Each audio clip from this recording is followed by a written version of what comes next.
Maxwell and Kip, and I'm really grateful to have her here today with her wonderful music. And Glenn Siebert will be helping us lead the music this morning with the hymns that we're going to be singing.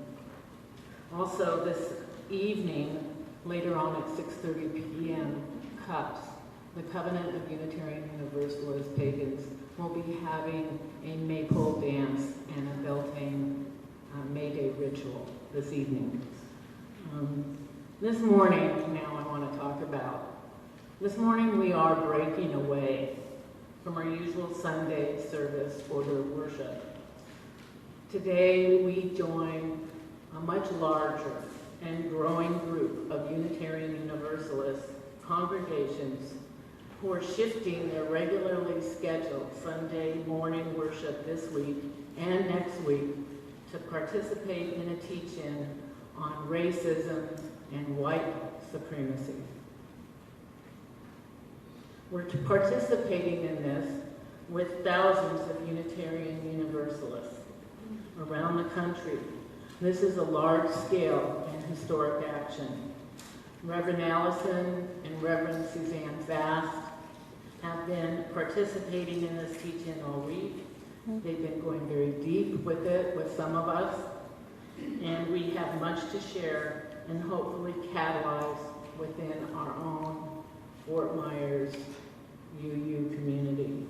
This call to action and worship comes from a growing network of UUs, religious professionals, lay leaders from both within and outside of our congregations, led by Unitarian Universalists of color and white Unitarian Universalists working together.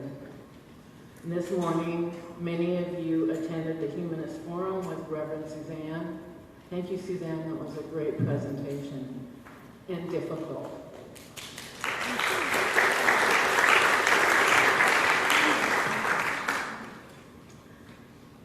We're going to move this conversation forward now into our worship service.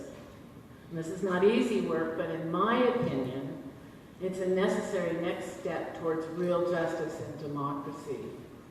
We need to confront the racism within our own selves. We have much support from the Unitarian Universalist Association for our UU community to commit to resisting white supremacy in our own hearts and in our interactions in our daily congregational life. For me, Holly, it's about going deeper and becoming a deep listener. It's about listening a lot. For me, it's about becoming a better ally. And this last weekend, I spent time around a campfire in the middle of the Everglades with indigenous elders who were visiting from Standing Rock and other indigenous nations. And the stories that were told around the campfire all ended up being about how to respect each other's cultures, how to be a good ally with these amazing people without being an Indian wannabe. The conversation was also about using our white privilege to serve the justice movements that are now gaining momentum. So a camp's been formed to explore this with indigenous people. And we're going to talk more about Black lives and Black Lives Matter a little bit today. Black lives in our community. But this has been my work with my water work. So if you're interested to learn about the United Indigenous Nations Camp in our Everglades, talk to me later. So, time to move. I'd like to introduce our chalice lighter this morning is Evan Carroll. Evan, come on up here. Evan's been attending UUCFM since he was born. He's interested in video games and video editing. And Allie, his big sister, adds that he also plays in his concert and jazz band in the 7th grade. So if you are able or willing, please rise in body or spirit as we speak our covenant, and then remain risen, and we will sing Here We Have Gathered by white composer Alicia Carpenter. Love is the spirit of this church, and service its law. This is our great covenant, to dwell together in peace, to seek the truth in love, and to help one another.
But we can't strike them all by ourselves. We need oxygen and a candle to help. In this case, the oxygen, for example, would come from the breath of the person you love.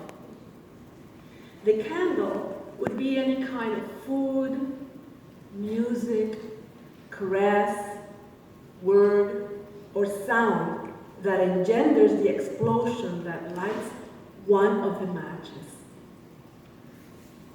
For a moment, we are dazzled by an intense emotion.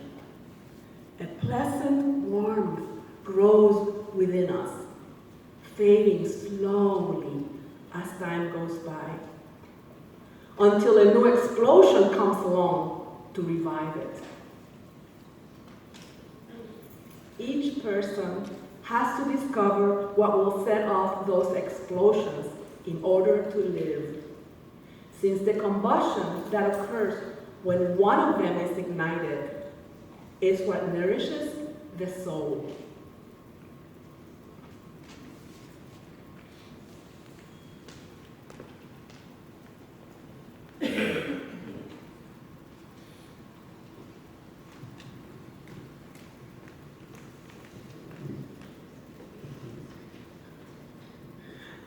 Good morning. Now it's time for all ages, so I'd like all the young and the young at heart to join me up here today.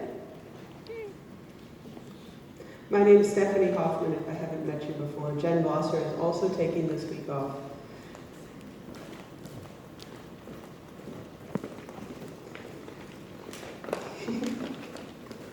And here we have our Wonder Box for today. Ooh. Would you like to open the Wonder Box, little Miss Lily? And what do we have in the Wonder Box? Band-Aids. Band-Aids. Band-Aids. What can Band-Aids do for us? Well, I've heard that somebody over here might be injured. Does anybody have any injuries? I am suffering from serious internal bleeding. That sounds very dangerous. Does anybody else over here have any injuries? I broke my nose. Oh, I'm so sorry. Here, let me see what I have for you in this wonder box. Oh, here's a Band-Aid. Anybody else? Can I help anybody else over here? I got a broken heart. Oh, a broken heart. Well, I'm sure a Band-Aid will fix it. And I've heard somebody over here may have a little boo-boo on their finger. A Band-Aid will fix that too, is that right? No boo-boo, it won't fix? Well, do you think that the Band-Aids will fix everything? What do you notice about these Band-Aids? Are they bigger and littler to help all the problems? Mister, I'm suffering from internal bleeding. Do you think this will help you? No? No. Nope. What do you think? Band-Aids fix everything. Oh, Band-Aids do fix everything, is that right? Oh. No, especially little Band-Aids and big Band-Aids. We need all sorts of help. So maybe if we could look at the picture that we have. Perfect. Thank you. Oh, perfect. Miss Holly's helping her broken heart. So you can see from these, we have 3 pictures up here, and if you can't see, you can move up front so you can see on the bigger screen. We have equality and equity. So what do you notice about the first boxes? The first picture on the left. Everybody has the same size box. Everybody gets the same Band-Aid for their problems. Is that fair? No. Does that help? No. Well, does it help anybody? There's some murmurings. Does it help anybody? Did the first section of boxes help anybody? Who did it help? The first guy in the blue and then the person in the red. That's right. The medium-sized kid can see over the fence. But what about the second set of pictures where it looks like everybody can finally see over the fence? Is that fair? Is that equitable? Yeah. All right, Emmy, you look. Does that look fair? Looks fair. Looks fair. Well, what about the third section? We just moved the fence completely. We removed the fence. We removed the barriers so that everybody could see. Fairer. Fairer? That looks fairer. Now everybody can see. Even the small little kid, he doesn't even need a box anymore. So can you promise that you're going to look for the barriers in the world to make life fair for everybody so that we don't even need the boxes in the world? Yeah? What could we do to make the barrier go away? Could we rip down that fence? But then they could hit with the ball. Maybe put in a chain link fence so that everybody could see? Yeah. Okay, and before we release everybody to our classes, we have a short presentation from Move.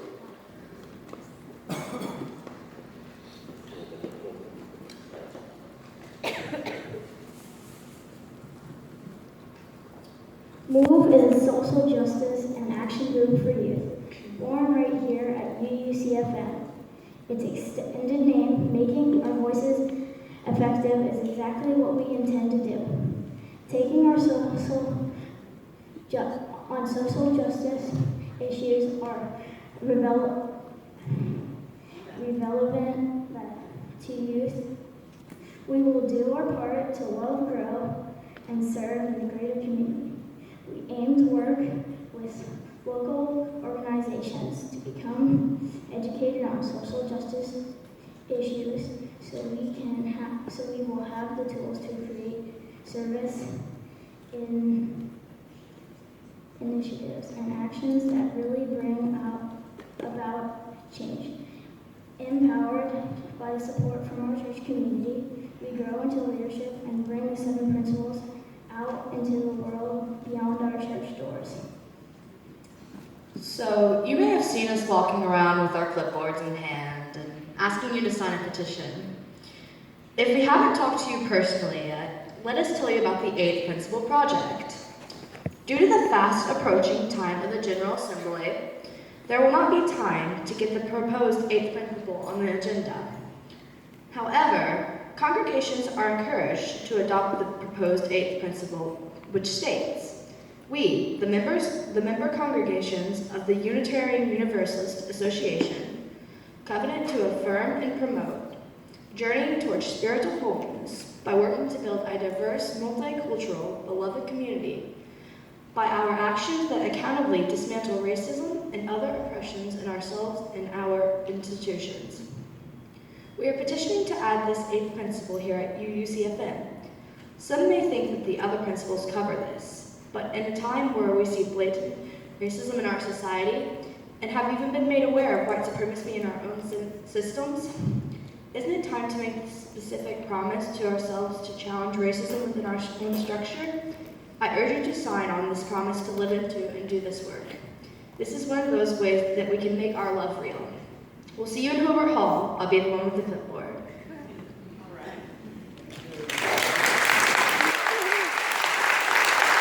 Now let's join the singing Go Now in Peace as we sing our children, youth, and teachers to their classrooms for their own white supremacy teaching.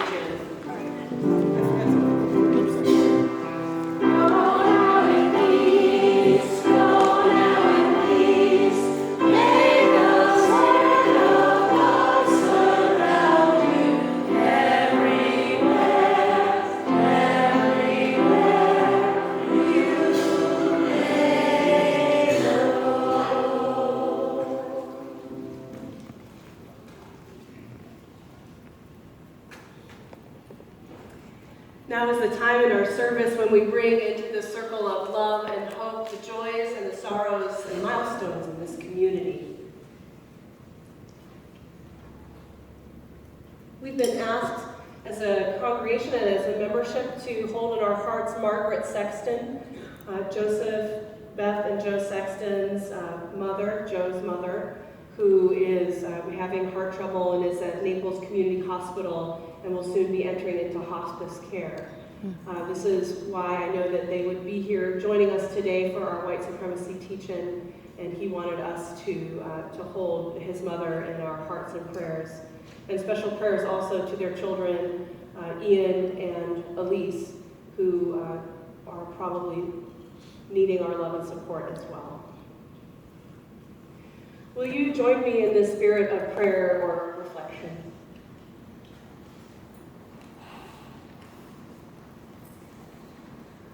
Spirit of life and love, dear God, let us humble ourselves today.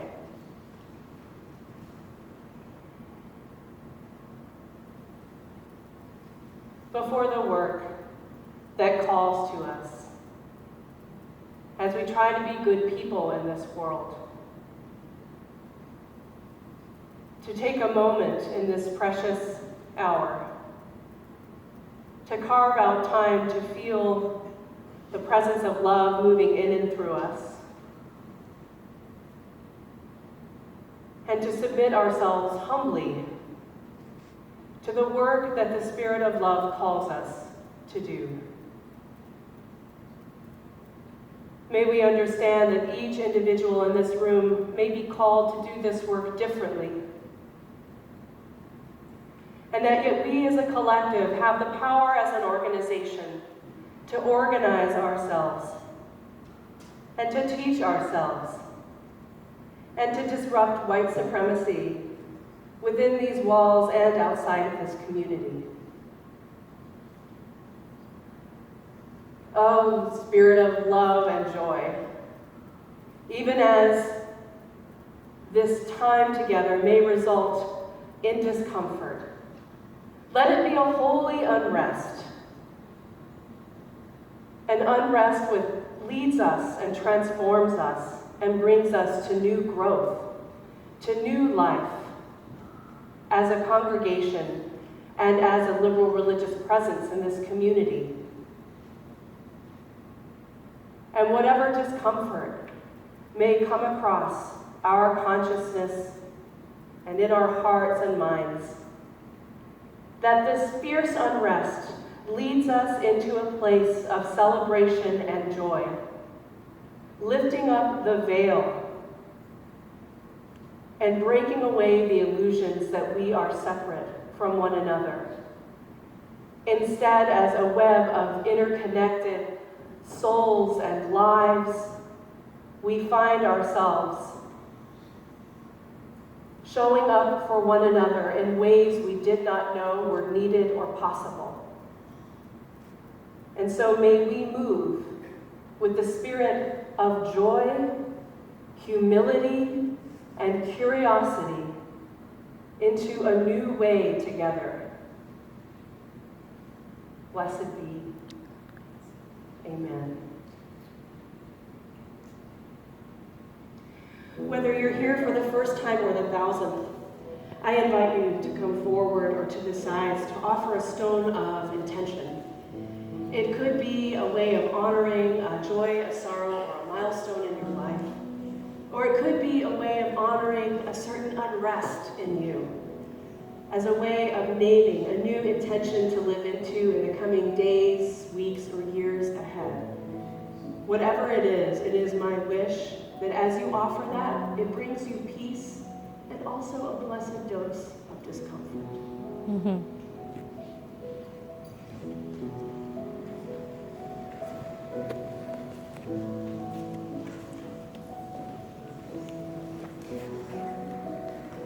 Together singing, "We Are a Gentle, Angry People." And this was written and created by white musician and performer Holly Muir. Gentle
The video we're about to see is from the Black Lives and Unitarian Universalist closing ceremony at our General Assembly this past summer.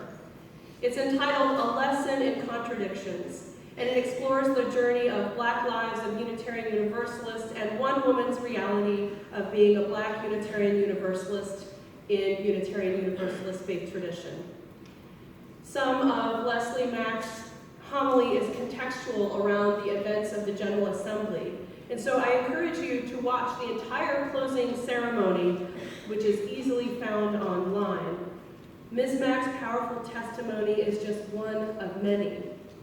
As we organize the white supremacy teach-in and have gathered today on this Sunday for the worship service, I'm very conscious that much of the leadership that you see up here are with people who are white identified. It was important to me to include part of the larger associational vibe that's been going on, and also to hear a voice from a Black Unitarian Universalist female. And so it's a great honor to have Leslie Mack's voice with us today, and remembering that her voice is one of many. I'm so honored to have this opportunity to speak with you today, but I have a confession to make. I was all set to deliver an address I wrote over a month ago. Those GA deadlines are very, very real. But I woke up, like we sang about in worship this morning, with freedom on my mind and a new message in my heart. So my friends, can I share it with you this morning? This week was my first General Assembly experience, and it's been truly amazing. It's been a week of joy and pain, of connection and separation, of new faces and old friends. General Assembly 2016 for me, like life, has been a lesson in contradictions. This actually makes perfect sense because our faith is a lesson in contradictions. We see contradictions in the wave of Black Lives Matter banners being hung in our congregations around the country, and yet, in truth, many Black UUs feel unwelcome in our pews. We see contradiction in the historic Black Lives of UU collection yesterday in this whole hall proclaiming Black Lives Matter, and yet this body delivered a no vote for divestment this week. We see this in the GA Planning Committee, who wholeheartedly supported our request for an explicitly Black healing space, and yet the need for that space exists at all amongst our people. My friends, there's a disconnect. I said there is a disconnect. And we need to get it together. We must be transformed. There's a disconnect between the work we want to do and the way we go about doing it. Between our principles and our actions, between our words and our deeds, and we really need to get it together. We must be transformed. Over the last few years, so many white UUs have come up to me and said, Leslie Mack, how can we show up for Black lives? My response is always the same. I say, well, it's really simple. You just show up, and then you show up again, and again, and again, and you keep doing it until it becomes a habit for you in your life.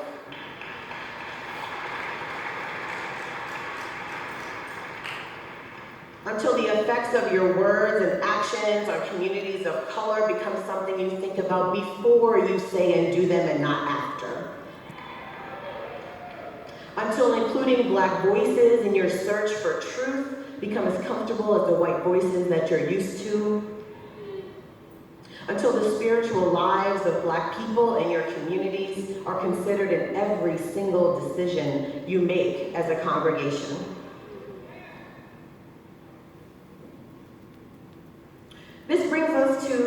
question that looms large for us as a people of faith.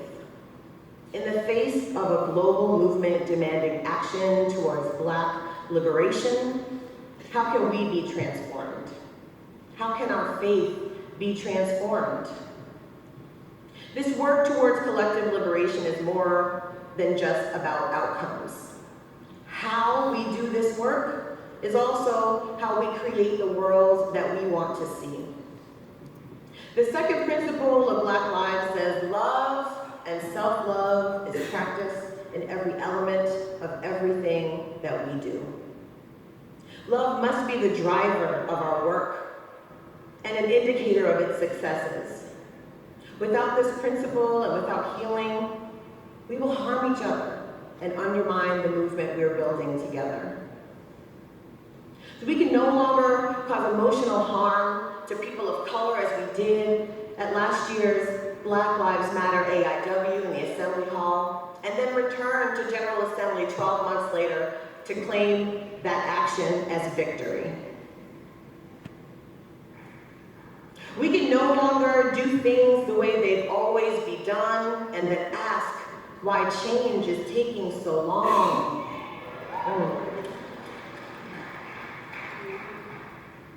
Quite frankly, my friends, we can no longer fail to take collective action as a faith and still call ourselves a movement at all.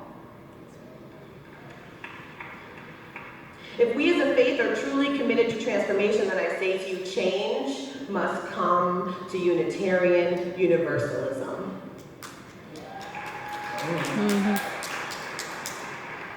The way we have always done things must change. The way we seek connection must change. The way we move in the world must change. The way we worship must change. The way we breathe must change.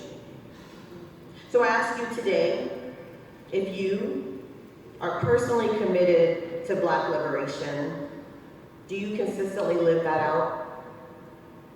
If your congregation is committed to Black liberation, does it consistently make decisions in alignment with that commitment? And if our faith is truly committed to Black liberation, are we finally ready to consistently challenge the long-held systemic practices that do not live up to that commitment? Only when we are able to answer those questions with a definitive yes will we truly be collectively transformed into the faith that we claim to be, into a faith we strive to be, into a faith that lives up to our principled belief in the dignity and worth of all people. Let us make that commitment to be consistent in our lives, in our congregations, and in our faith, to say unapologetically with actions and not just words that Black lives, they matter here. Thank you and blessed be.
So, dear ones, we've come here in a Sunday that is one of disruption, because we have been asked to disrupt ourselves of the usual.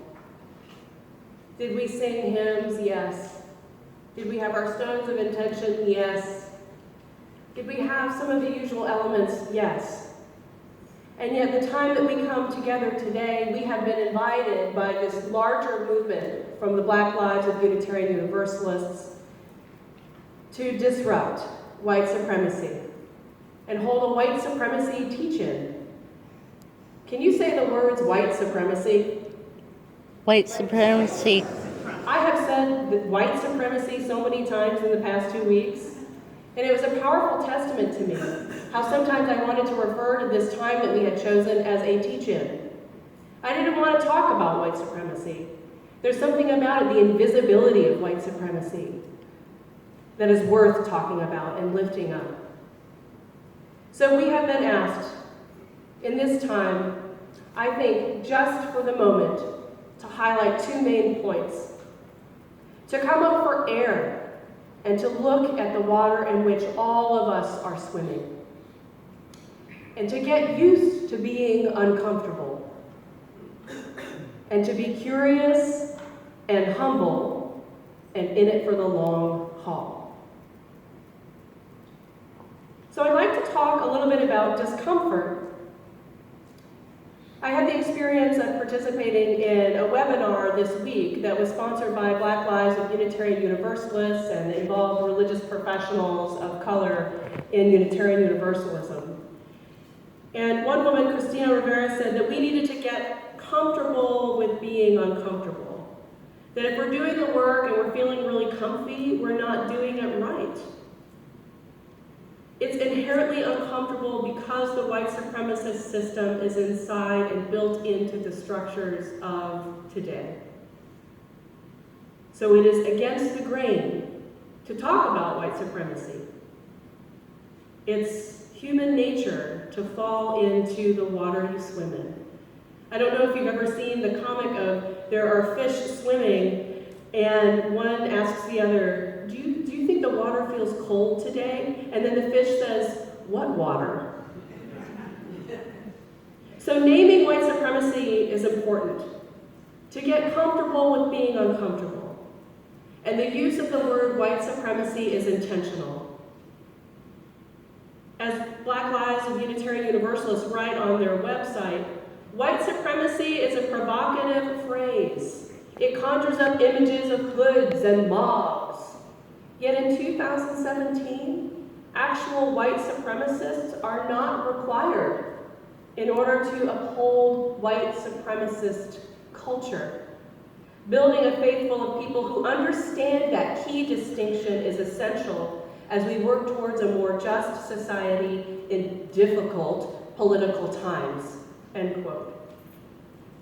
And of course, the words of Dr. Martin Luther King, as he talked about that the pastor or minister's job is to comfort the afflicted and afflict the comfortable.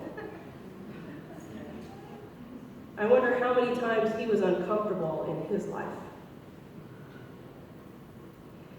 Friends, it is a spiritual practice to rest in discomfort, a theology of unrest, and to come up for air from the water we swim in, to question and to wonder and to challenge.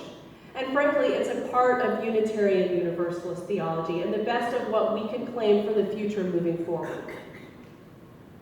We have a history, no matter how powerfully involved in the roots of white supremacy, there are also learnings to take. And looking back, when historically we had white theologians who were questioning Scripture as the Word of God in sealed revelation, who questioned damnation versus salvation for all. All of these theological claims were uncomfortable stances. Historically, we have a movement of people who have put ourselves in the place of being heretics. And when I say heresy, I mean it in a good way. Choosing to question and wonder about the water we're swimming in. So we're on the cusp of a new theological movement in Unitarian Universalism. that of solidarity and inclusion, and it is being led by Unitarian Universalists of color. And what it takes is an invitation of placing ourselves again in that place of discomfort, coming up for air, questioning even the beginnings of Unitarian Universalist history, which are rooted in white supremacy. Unitarian Universalist writers like the Reverend Mark Morrison Reed, a historian who's written books like Darkening the Doorways, Black Pioneers in a White Denomination, and contributors to Unitarian Universalist people of color history like Michelle Bentley, and those who have kept the work of the Sankofa archives going. All of that tells a story that reveals white supremacy as a core part of the beginnings of Unitarian Universalism. Mainline Protestant churches generally can be considered, which Unitarian Universalism is a part of, can be considered the white church. And collectively, it begs for work to do for this congregation and for Unitarian Universalism to come up for air and to see and notice what we really are. Pema Chodron is a white Canadian Tibetan Buddhist who I've often come to and read in uncomfortable times. She writes, "We can become intimate with just how we hide out, doze off, or freeze up. And that intimacy, coming to know these barriers so well, is what begins to dismantle them." So this uncomfortable Sunday is a testament to the discomfort and unrest that Unitarian Universalists of color have experienced for decades. Not as a monolith, but in a texturized, individual way.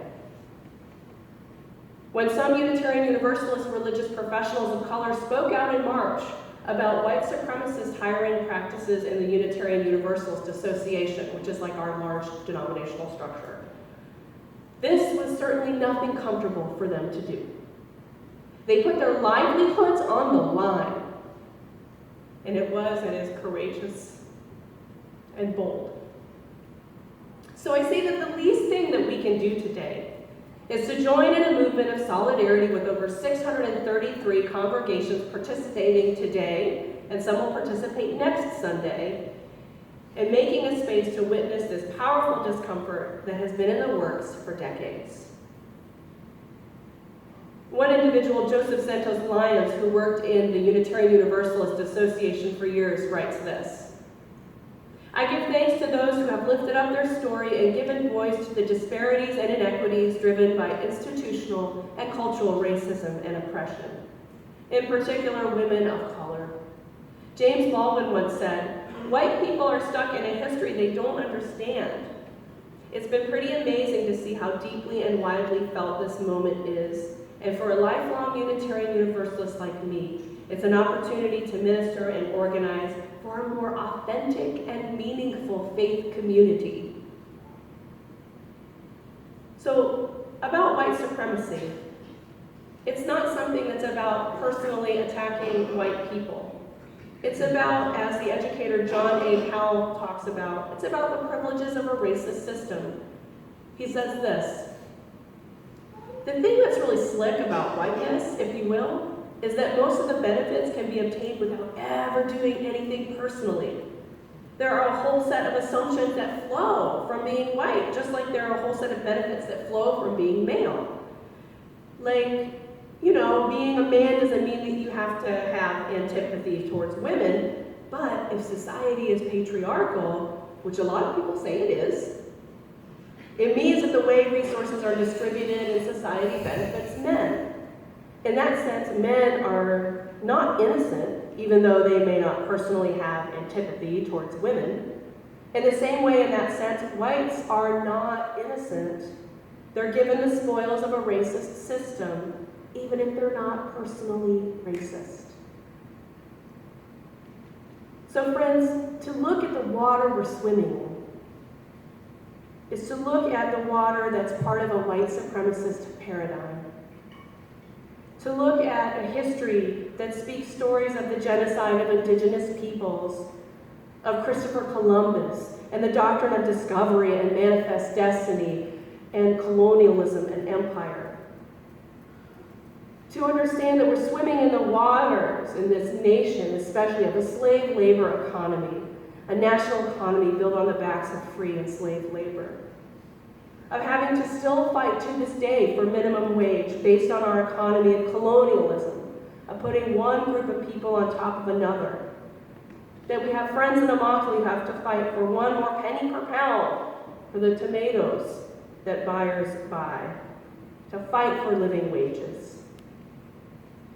So the power of today is to name and publicly name this culture that is so often invisible. To share more from the educator John A. Powell, he says the invisibility of whiteness means one doesn't have to notice that one is white. So there are people, and then there are black people. There are people, and then there are Latino people. And people, just folks, turn out to be white, but we don't notice it. White people have the luxury of not having to think about race. That's a benefit of being white and being part of a dominant group. Just like men don't have to think about gender. The system works for you. You don't have to think about it. So they live in a white space, and they think they don't have to think about it. And they think about race as something that belongs to somebody else. Maybe Asians have race, but they're just white. They're just people. They're part of being white. End quote. So again, the naming and looking at what we're swimming in that's so often invisible is important. If 20 years ago, when the first anti-racism resolution was passed in the National Gathering of General Assembly, if we had had honest conversations back then, like we are trying to have now, we would not be in the current governance situation that still reveals white supremacy and the workings of white privilege. And if we can't do this as a small liberal faith, of like what, 1,000, maybe 1,100 congregations, how do we think we can take on the issue with our national government? So in our work and in our theology, we covenant together to work together and to hold each other accountable. And here today, we're signaling that our faith takes racism seriously, within these walls and beyond, in working towards beloved community. And to opt out is part of white privilege. There are core principles we have, and we cannot believe whatever we want. We are bound to one another as a part of the interdependent web of life. We honor the supreme worth and dignity of every human being. How can one rightly live and love as a Unitarian Universalist without feeling uncomfortable that people of color are still oppressed in white supremacist systems, and that our churches are part of these systems? So today is just a beginning. We've been asked to participate in the power of naming white supremacy within our walls and outside, naming discomfort and working on being comfortable with being uncomfortable, naming our power as an institution to participate in a new way. And at the heart of our work, I think of James Baldwin's counsel, to do our first works over. As he says, to re-examine everything, to go back to where you started or as far back as you can, examine all of it, travel your road again, and tell the truth about it. Sing or shout or testify or keep it to yourself, but know whence you came. And it's so well put in Disrupting White Supremacy within the white editors, Jennifer Garvey, Karen Case, and Robin Holly Gorsland. They write this about Baldwin. He challenged white people to understand the true history of our country and the white supremacy on which it stands. This, he claimed, was imperative work in order for us to be released from the devastating effects of white supremacy on who we are, and they're addressing white people, as white Americans, and to participate in creating a nation in which racial justice rather than injustice is the norm. So I know how this goes. The next thing is going to be that you're going to ask me, what can I do? Some of you are going to want to fix it. There is no gold star or perfect way to do this. The beginning is the naming, and then next comes the listening. If you're white, how often do you tune into what communities of color are saying and asking? Asian Pacific Islander communities, Native American Indigenous communities, Latinx, Hispanic communities, Black, Caribbean, African descended, brown people communities. Today, Black Lives Unitarian Universalist has asked us, and we have been invited to listen, to keep our ears open or our hearts open for the movements of the Spirit of Love that are coming through them and through Unitarian Universalists of color. That means getting connected to larger movements going on in our association of congregations. And I need your help, because I'm swimming in the water, and I'm going to get sucked in again, and I'm going to lose sight, and I'm going to lose my way, and I'm needing church friends to keep me on track. So today is the discomfort, and today is the naming, that we are in a process. Are you here in this process? Are we here together? Yes. Yes. And the way it's so mysterious. And as the songwriter and performer Issei Barnwell tells us, it will be hard. We know. And the road will be muddy and rough. But we'll get there. Heaven knows how we will get there. But we know we will. So tomorrow is more work, more conversation, more naming, more listening, more conversation, more work, more naming, more listening, and on and on and on till we build our strength together and live into the vision of beloved community that our Unitarian Universalist people of color have so bravely and powerfully set before us. And all you good people, let's do the work of curiosity and humility to come and enter into that land. Are you with me? Yes. Then let the people say amen. Amen. And whatever else you want to say, go ahead and say it. Ashe. Ashe, blessed be, salam. Anything else? There's always something else. So we will continue onward. I have a reading that comes from Martin Luther King Jr. that I want us to get in on today. It's his speech. It's his final speech delivered April 3rd, 1968 in Memphis. And I'm going to read, and then I'm going to raise my hands, and I want you to say, I wouldn't stop there. So let's try it. I wouldn't stop there. All right, here we go. And these are his words. Something is happening in Memphis. Something is happening in our world. And you know, if I were standing at the beginning of time with the possibility of taking a kind of general and panoramic view of the whole human history up to now, and the Almighty said to me, Martin Luther King, which age would you like to live in? I would take my mental flight by Egypt, and I would watch God's children in their magnificent trek from the dark dungeons of Egypt through, or rather, across the Red Sea, through the wilderness, on toward the Promised Land. And in spite of its magnificence, I wouldn't stop there. I would move on by Greece and take my mind to Mount Olympus, and I would see Plato, Aristotle, Socrates, Euripides, and Aristophanes assembled around the Parthenon. And I would watch them around the Parthenon as they discussed the great and eternal issues of reality. But I wouldn't stop I there. would go on even to the great heyday of the Roman Empire, and I would see the developments around there through various emperors and leaders, but I wouldn't stop I there. would even go by the way of that man for whom I am named had his habitat, and I would watch Martin Luther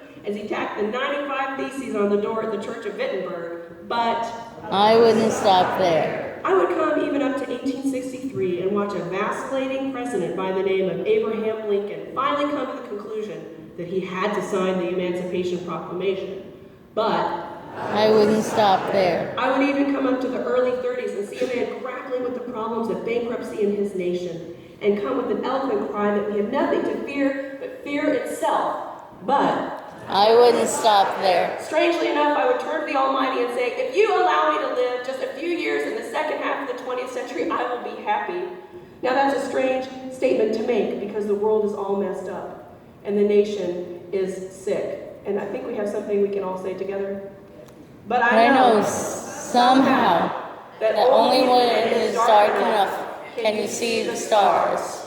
And I see God working in a way that we, in some way, are responding. Something is happening in our world.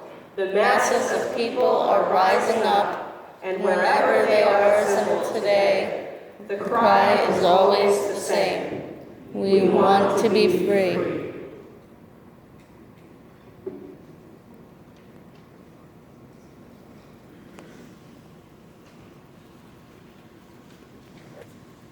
Please rise in body and spirit as we join in together singing in Blue Book, Psalm 1020, 1020, Wo Ya Ya.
And the work of our hearts, our love is made real.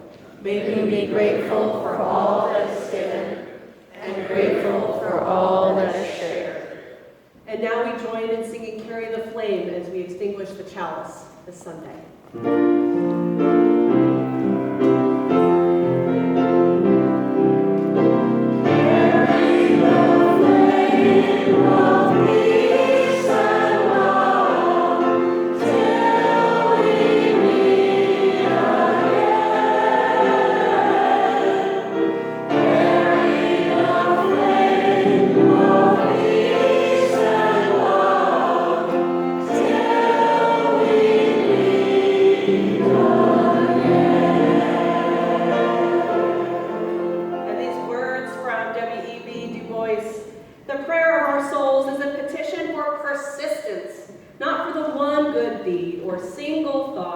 But deed on deed and thought on thought until day calling unto day shall make a life worth living.